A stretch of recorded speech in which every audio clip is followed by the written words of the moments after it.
Welcome to the Deep Wealth Podcast, where you learn how to extract your business and personal deep wealth.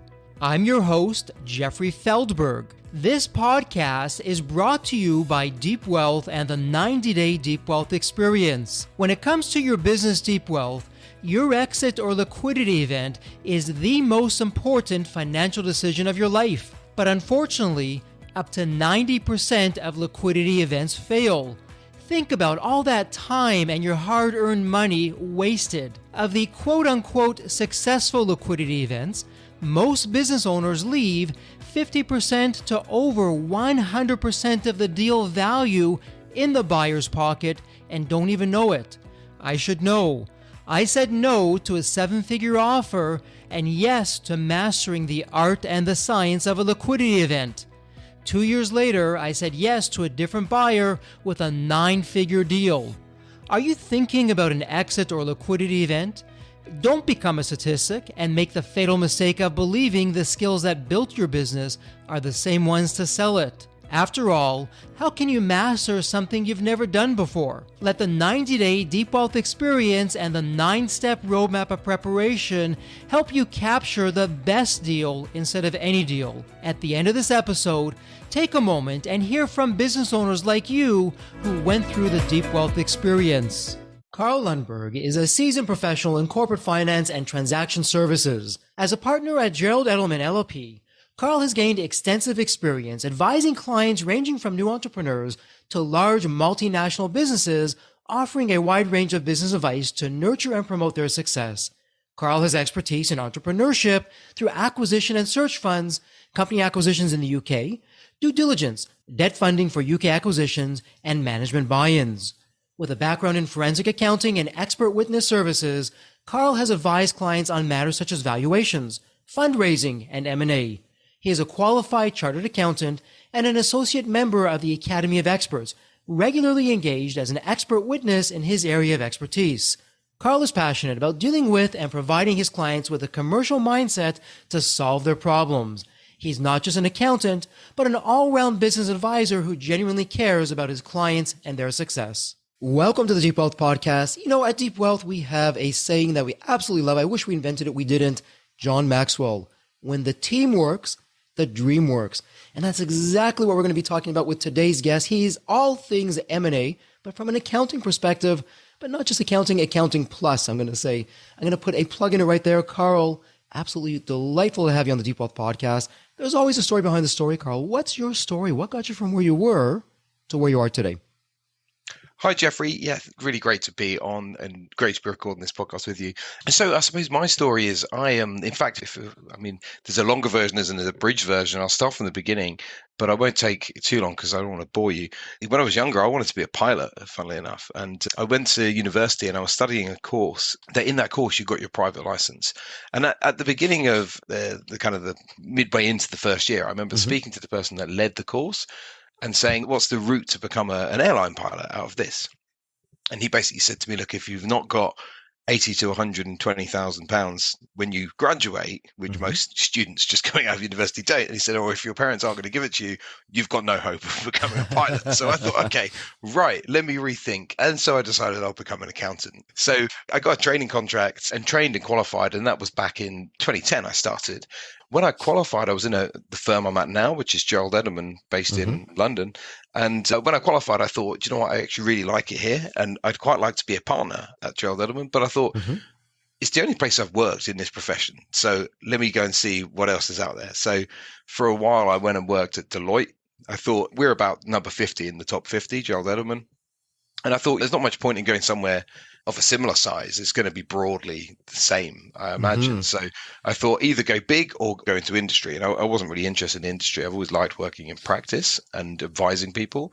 So I went to Deloitte and I got some really, really good experience. It's one of those things where I think no one's ever going to tell you to stop working so many hours. And I maybe got a little bit carried away. Well, except for my then fiance, my now wife, who did quite firmly. And I think she probably would never have become my wife if I had stayed at Deloitte. I returned back to Gerald Edelman. And really at that point, I was employee one of the transaction services team. Right at the start. Nice. Yeah. So we used to do some transaction services, financial due diligence, a little bit of valuations, if and when a client happened to be making an acquisition. Mm-hmm. And they were quite few and far between. And as I returned, I thought actually what we need to do is formalize a department and actually go out and build a business as opposed to being passive and kind of waiting for something to come in. And that's not any slight on management of the time. It was just part of the evolution of the firm, right? The firm had come from being a much more traditional and a smaller practice, and it was just part of its evolution. Gradually built that department up over the years, and by 2022, we had also brought in another partner into the team who leads the kind of the deal advisory side. And so corporate finance as a whole by 2022 was about 20 people. And in that time, I kind of moved into the partnership. In 2017, I became a partner, and then in 2020, I became an equity partner. In fact, I had to obviously buy into the firm, and I did that about a week before lockdown, which was a little bit scary. I kind of made a fairly significant, for me at least, financial commitment to the firm, and then everything shut down. Everyone went home, and it looked like it was the end. So it turned out okay.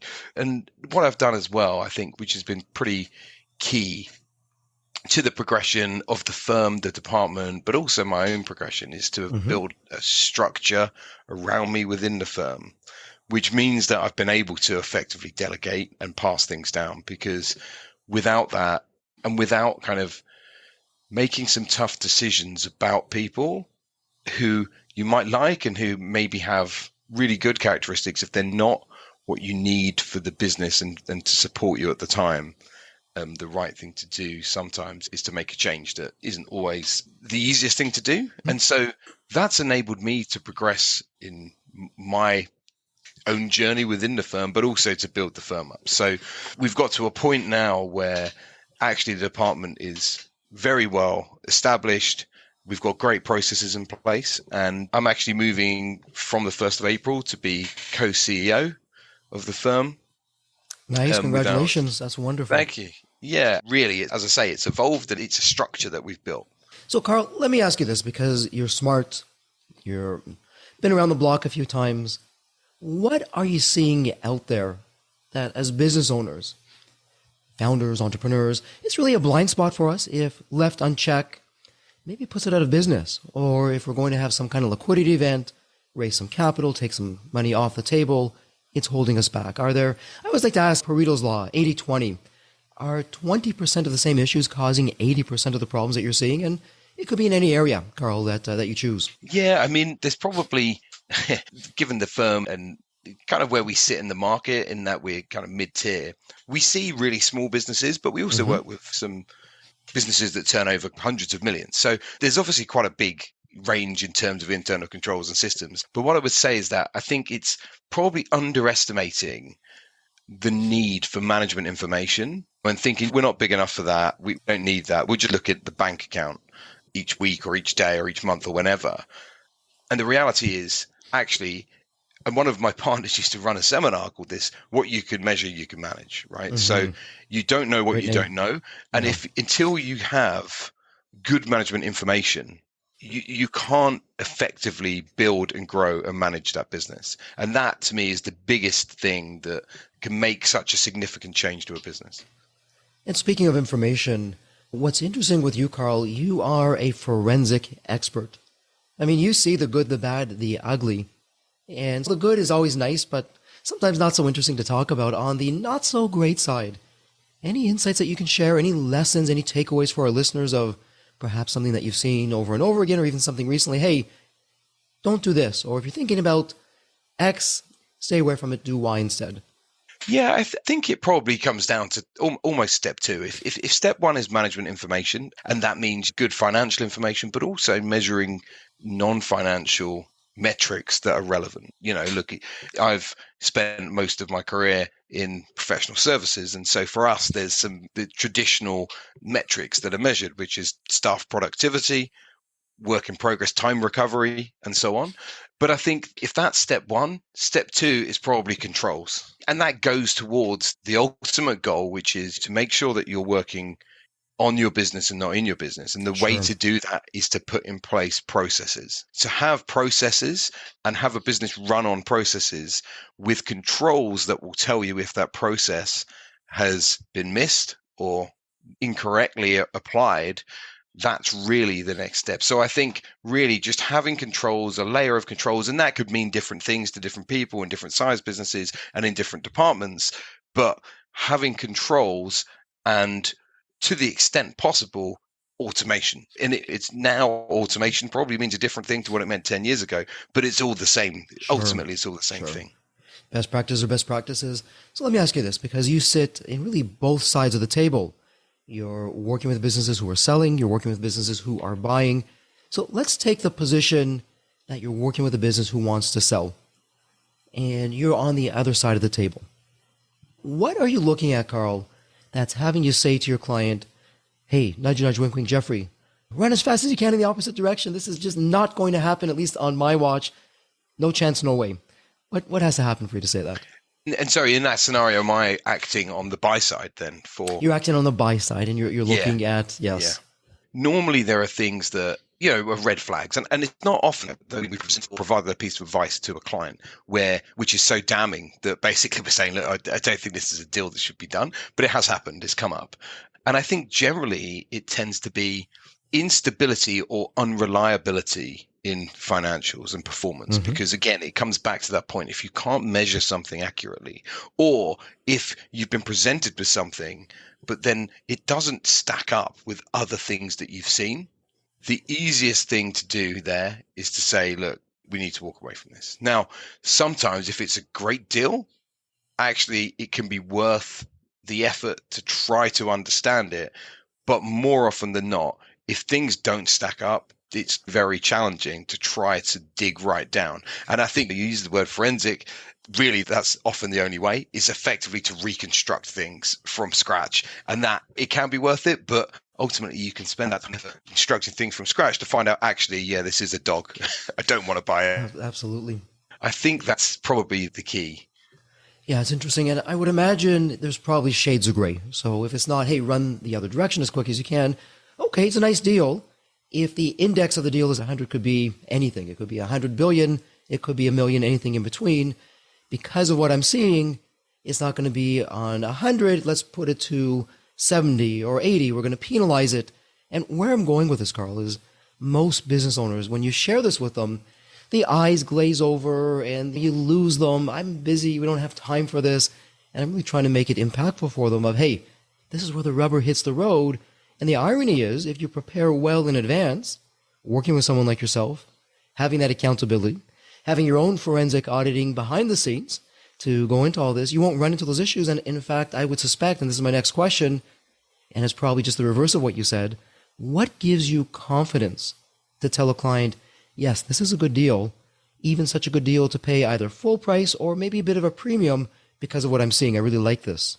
Yeah, I think it is broadly the opposite of what I said, which is, you know what, when you go into a business, and this is an intangible thing, and it's not really something you can formally report on, but you can get a feel that this is a well-run business. And I think most business people who have seen the inner workings of various businesses, you can sense that fairly quickly. And I think if the numbers stack up against that, it's doing something, and you think, hang on, is this too good to be true? And then you look and you think, actually, no, it's just a well-run business. Then that's something where you think, you know what, this is great. And there have been deals that I've seen recently where I've said, wow, this is a no-brainer. I can't believe the deal they're doing. I've seen people buying 3 million EBITDA businesses at 3x, and which they could probably sell the next day at 6 or 7x. And often it's because, the seller is probably poorly advised, and also because the seller doesn't necessarily need more than what that bid might be. And so, look, there are opportunities out there. And generally, it's just looking at things where things stack up and we know that there's some value there. Yes, once again, going back to preparation, and the better prepared you are, the more you know, the more likely that you'll be able to get. So let me ask you this. You mentioned a week or two before lockdown, you invested significantly in the company. Lockdown happens. Not great timing. Thankfully, we're through it. Has anything changed post-pandemic?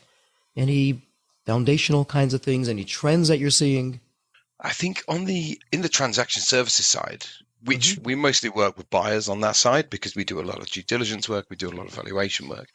We've been really busy, and I think and in fact, we've grown quite significantly. I think that's owed to a couple of things. One, we work with a lot of acquisition entrepreneurs who are being very active at the moment, and it's a growing trend and a growing approach to M&A in the UK. It's obviously far more established in other jurisdictions, including the US, Spain, Germany, but it's growing in the UK. And also we've taken market share in other M&A areas, but deals are still happening. What we have found is that actually post-COVID or during COVID, on the sell side, there was this period of rapid M&A activity where there were a large number of deals done and completed. And since then, things have been really slow. And I think it was there anyway, but then we had obviously some acute economic issues around this time last year where we had an autumn statement that was catastrophic, I would say, probably for the markets. And that's led to a worsening of inflation and then significant increases in interest rates, which obviously makes a buyer very quickly reassess a value on a deal because funding will dictate that. But sellers are obviously much less quick to say, okay, I'm going to take less for my business because they think, well, it's not worth any less than it was yesterday. Just because interest rates have changed, it's the same business. But of course, a buyer can't fund things in the same way. So I think there's just been this disconnect and this kind of expectations gap between buyers and sellers. And I think that this has been partly a result of COVID, but a result of things that have happened as a result of COVID, as well as other geopolitical issues that are going on, like Ukraine and other things like that, but shipping issues and other matters. But that's been a fairly significant shift. Yeah, it's interesting. So I'm going to over-exaggerate somewhat with my question, but there is a truth to it because there is a line of thinking with certain business owners. And here's the over-exaggeration. Well, my best friend's uncle's brother is our accountant from day one. We get a terrific rate, knows the business, and we're going to put them into the M&A process, maybe even represent us at the deal table. And so for that kind of thinking, I can have a whole series of what's wrong with that. But that said, for those business owners that are saying, well, yeah, I got my accountants, are pretty good. Why go out, perhaps step it up a little bit, someone who has a larger firm, more experience? Carl, what are you seeing of what the differences would be? What could you illuminate for us? This is massive. And we've been on the buy side so many times where the sellers have used their accountants. And as you say, it's their accountant that have been with them from day one. Often they're actually not even qualified. Maybe they're just bookkeepers. And what they probably should say is put their hand up and say, look, I'm out of my depth here. I don't feel qualified or experienced enough to advise you on this. But I think that there's also this relationship and this kind of reliance on each other in that the business owner feels that they rely on the accountant because they've been there helping them from the beginning. And the accountant thinks, well, look, this is my client and they rely on me, but also I rely on them being there to provide me with fees and other things, right? And what we've seen, though, is that it just causes such difficulty. One, the word preparation that you've mentioned a couple of times and I've alluded to, they don't help them to get ready because they don't know what ready looks like. And two, they don't necessarily, and look, in some cases they do, but often we find that people don't really understand how an M&A transaction works. And when you're getting to things like normal levels of working capital, it's very difficult and frustrating on the buy side to be explaining things sometimes to your client and then having to get on a call and explain things. But of course, the sellers, because you don't act for them. And so there is a massive difference between having someone who is well advised. And when we come across a deal where the seller has got a proper M&A advisor and ideally has been through a process in the run up to going to market, actually it makes our life so much easier because which are, the prep, they may have done some vendor due diligence, which is fantastic because it means that, as you say, they've already identified those issues and they've had the opportunity to rectify them. And it's in everyone's interest that the business is in the best position possible because the buyer doesn't want to have to rectify them. And if the seller does rectify them, there's not going to be a price chip, right? Last minute. So is an example that you've used that you said was fairly extreme, but if I'm honest, it happens more often than I would like it to. And so The flip side of that, and you've begun to talk about that, of doing some preparation, some diligence. So I'm a client and I'm saying, okay, Carl, we want to go to market. Pick a time frame, 2 years from now, 5 years from now. What are you walking us through? What's your secret sauce here, Carl? That's really going to make the difference for us. There's a questionnaire. It takes about 2 hours for the client to go through the various business, but it uses formulae that will then throw out series that need to be done to put the company in the best position. A very basic example is things like, have you got employment contracts in place for your team? What have you done about GDPR, for example? But there's way more to it than that. As I say, it takes a couple hours to do it, but then it gives a very useful reading of how ready am I to sell my business now? And then a list of things that actually these are steps that we need to take to get there. So as well as that, we can also say, well, actually, let's look at our earnings, because we know that, look, if we can make an impact on earnings, if we're selling at 5x, say, if we can add a couple of $100,000 onto the bottom line, that's $1 million. That's £1 million in consideration, right? Actually, if there's some efficiencies we can make, or actually what we find quite often is that the easiest way to add profit is to add revenue. Sure. Which sounds obvious, but people often go hunting in overheads, right? But so sometimes you can think, well, actually, how quickly can we add some revenue on, and what's the impact of that margin wise on the bottom line? So it gives us the opportunity, one, to have a diagnostic and walk through that and have a checklist of things that we can do, but also to say, right, are we financially in the best place, or can we, in this period while we're getting our ducks in a row, also work on growing earnings?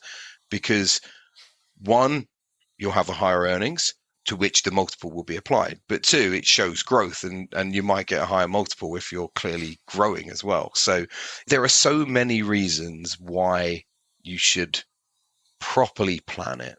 And I know often people, and particularly out the back of COVID, where people have just thought, I just want to get out. I've been through this. It's been really stressful and painful and tiring, and I don't want to have to do it again. And I just want to sell.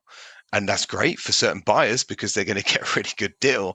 But if you want to maximize the liquidity event that you're going to achieve, and are mapping out a process and then doing it in a measured and controlled way. Absolutely, Carl. You are taking a page right out of our book. We do exactly the same thing with our 9-step roadmap. Let me ask you this, Carl. On the scene with buyers, is it strictly domestic? Has there become more international interest? Any new trends going on with that? At the moment, we're seeing a fair amount of inward investment in the UK, I think because it's relatively cheap, because sterling's not its strongest at the moment. So obviously you have buyers with cash in foreign denominations buying sterling. We have worked on quite a few deals where there's been a cross-border element to it. So we're doing some due diligence actually at the moment for a US-based entity. Obviously, what we don't do there is tax, because I was just tongue-in-cheek. I was talking to someone earlier. I said we could guess, but probably not best. So they'd always appoint a local tax expert to do the tax DD, but the financial due diligence we'll often do for overseas deals. In fact, we worked on a transaction not so long ago where there was a Lithuanian back office and a US sales office and operations and stock and everything else. And there was nothing in the UK, just the buyer. And so we had US tax, but we did the due diligence of the whole group. We are seeing a reasonable amount of stuff, as I say, more probably inward investment than outward. But also we see a lot of investors in the search type deals that we work on who are based in the US and in Spain and in Germany as well. Yeah, it just really hammers home the point, as really business owners, it's not our quote unquote job to find out who the buyer is going to be. We leave that to a very talented advisor, and you'll go out there, you'll do it, you'll hit a home run in that area and bring that home from wherever it's going to be, from around the world, locally, somewhere in between. And so let me ask you this. You mentioned tax. And yes, tax between different countries, absolutely. But generally speaking, again, a lot of business owners are, well, I don't really do tax planning. Maybe when I decide to sell the company, right before I look to raise some capital, I'll do some planning. Again, for those business owners, what would you tell them of why that's really not the thing to do and what they're missing out on? I'll first of all say, Jeffrey, that you can't expect to have a conversation with an accountant without him bringing up tax. So it was always going to happen, I'm afraid. So I was at an event a couple of weeks ago and I'd been in the room for about 4 minutes, and someone came over and we were already having a conversation about tax. And I was like, look, I didn't start this conversation. I had to, look, someone asked me a question. So yeah, I have to often apologize when we turn on to tax. But in terms of tax planning, there is no better time to do it than now. And that sounds really like sort of cheesy as a statement. But what I mean is you can't do it yesterday because it's gone, but you need to do it as soon as possible. And actually, often what we'll do when we've got someone who's looking to make some acquisitions, like we've got some people we're working with who are planning to make 2 or 3 or 4 acquisitions in the UK under a self-funded search type model. But they've said, look, I want to structure this in a way. Here's what my intentions are. Here's what I expect an exit is going to look like. And here is what I will want to do with that cash when I've realized that exit. And we can put in place for them. And obviously, lots of advisors can do this around the world, depending on where you are. But things like family investment companies, for example, or even structuring things with pensions to say, well, actually, is it worth doing something here where we've got some involvement with a pension, or whatever it might be? Do we want to put some share classes in place that allow children to gain benefit over the years and gain voting rights when they get to a certain age, or whatever it might be? But it gives you a really good opportunity to structure things now that mean that actually you're future-proofing the tax structuring of it. Because often these things come down as well to thinking about inheritance taxes, really, as the ultimate piece, right? It's the final tax you'll pay. We don't like talking about that. It's not you're talking about the time that you might die and you're going to have to pass things down. But actually, if you don't plan it, it can be a real harsh hit. I'm not sure quite how bad inheritance tax in the US, but in the UK, it's 40%. Over a threshold, you'll lose 40% of your net worth to inheritance tax if you haven't planned it well. All the more reason, a liquidity event is not how much you get, it's how much you keep. So, Exactly. Carl, let me ask you this. We can go down so many different rabbit holes, but are there any questions or topics that I haven't asked, we haven't really addressed? Is there a message, a theme that you want to share with the community? I think, Jeffrey, having listened to a number of your podcasts, the general theme that, and also from reading stuff that you've put out, is that, of course, there are sellers out there who are leaving value on the table. Okay. Mm-hmm. And actually, where I tend to operate is mostly on the buy side and mostly working with searchers. And a lot of searchers will do a proprietary search and a proprietary outreach. And that's how they identify deals where you've got a seller who's approaching retirement age, who actually is from that kind of the baby boomer generation in the UK, maybe bought a house in the 70s that is worth 100 times what they paid for it, or whatever it might be, right? They've got a holiday home in France. They're comfortable. The business is ticking over nicely, but they've never built a proper website, and they've never done any digital marketing. And my clients look for those deals, right? Because they know what value is on the table there. And it's not about doing a deal to the detriment of the seller. It's still striking a deal with them that they're happy with. But if they were to speak to an M&A advisor and say, right, how much can I realistically get from this business? Someone could actually say to them, it depends when you want to sell it. Because if you want to sell it now, this is what you're going to get. But if you're happy to wait for a year or 18 months, there are a series of things we can do with you and your business that will actually make it worth so much more that it's worth investing that time and investing a bit of money paying advisors. And I think, Jeffrey, you've been there and done that yourself, right? Delayed the deal perhaps, but got a far better deal. And I think that really is the key message, that I see it every day. I see my clients buying businesses with value on the table because that's what they want. The other side of that is that there are sellers out there who are not picking up all the value that they could. Absolutely. And it just goes to show perhaps the unsolicited offer is not the best offer, at least for a seller, maybe for a buyer, for all the reasons that you're sharing. Yes, exactly. Absolutely. But there's always two sides to a coin. Exactly. Yeah. And in fact, we're actually running an awards event in London tomorrow. So that's the 2nd of November, 23. It would have been in the past by the time this is aired. But what we're doing there is we're celebrating entrepreneurship through acquisition in the UK. And we've got some Deal of the Year awards. And I've kind of founded this awards event to celebrate the industry and the deals that are done and the overall strategy of entrepreneurship through acquisition, which I find fascinating and I think is brilliant. But when I was thinking about the awards and who we should give awards out to and what for, there was some reservation because people are saying, look, if you've got the deal of the year, what you're really saying is you've got a great deal, but the seller obviously hasn't, right? And so the way we are measuring what's a good deal is we have said good deals are about win. Yes. Yeah. Because actually, if the seller gets too much, the buyer's not got a great deal. But they are about win-win, and we're very clear about that. And I think that really is the major ethos in the search space, is that actually we need to find a place that everyone wins.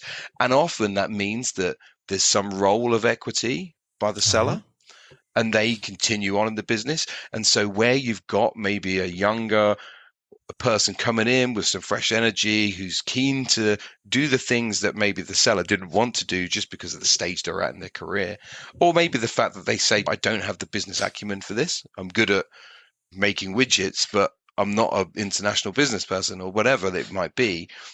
They get the opportunity to come with that buyer in that next phase and have another exit where they can sell what retained stake they have, but at a far greater value. So everyone wins. And that's what's important. Absolutely. A nice win-win-win for all involved. And Carl, you've mentioned entrepreneurship through acquisition a number of times. So what's going on with that? Where are things at? What are you doing that's perhaps different than others? My colleagues will tell you that it's all I talk about, really. So I just find it fascinating. I do. I love it. And I don't know how much you know about it, but I mean, I know it's a far more popular thing in the US, but it's a concept of the concept of a search fund, I Yes. think, was developed by Stanford Business School back in the 70s or 80s. Popularity still in the UK. I know that in the US, there's the SBA loan scheme that kind of enables people to go and acquire small businesses, but we haven't got that kind of support in the UK from the debt side. Mm-hmm. So it's kind of, we're reliant on private lenders funding these types of deals, but it is growing in popularity. And there's traditional search funds here where we've got people raising that part of search capital up front and going and trying to find things. But also there's a lot of self-funded searches now as well.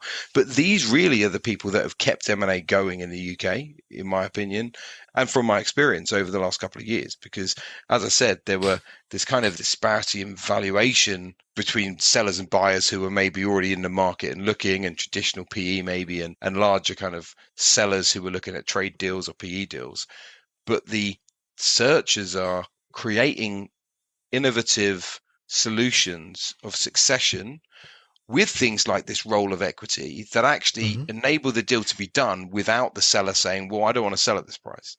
What they'll say instead is, okay, I'll sell some at this price and you can take control, but I'm going to come with you in the rest. And they might have a vendor note, but they'll probably also have some equity left in to enable. Mm-hmm. So I find it fascinating, but it's also something that, in my opinion, has kept M&A going in the UK. And and it's right in the sweet spot size-wise for us as well. A lot of the deals kind of between 5 and 30 million. So we work on a lot of those types of deals. Well, you have to love that entrepreneurial spirit. And speaking of spirit, I have the privilege, the honor, Carl, for every guest on the podcast to ask him this question. And so here we go. It's a fun one. Let me set this up for you. When you think of the movie Back to the Future, you have that magical DeLorean car that can take you at any point in time. So, Carl, the fun part is tomorrow morning, and you look outside your window, and there it is. The DeLorean car not only is curbside, the door's open, it's waiting for you to hop on in, which you do, and you're now going to go back to any point in time. Carl, as a young child, a teenager, whatever point in time that would be, what would you tell your younger self in terms of life lessons or life wisdom, or, hey, Carl, do this, but don't do that? What would that sound like? I think the reality is, this is a really tough one, because I think the reality is, I would probably, most people who have children and a family would say the same, right? I wouldn't change anything. Nothing's perfect, right? But of course, there are things that you think, oh, I wish this hadn't happened, or I wish that happened, or I had a really bad day. Our chairman, Gerald Edelman, and really has been a professional mentor to me, has said to me once, I had one of my team resigned, and it knocked me a little bit. I walked into his office and I said, oh, I'm really surprised. I didn't see that coming. And he said to me, Carl, if you didn't have bad days, you wouldn't have good days. They'd all just be the same, right? And so whilst I could go back and I could definitely give myself a bit of a shake age 16, 17 and say, come on, you need to focus, right? I think that things would have panned out differently, very differently. And whether for the better or not is difficult to say, because I've kind of got where I am through a series of knocks and different challenges and some changes. I'm not sitting in a 747 at the moment, right? As the captain.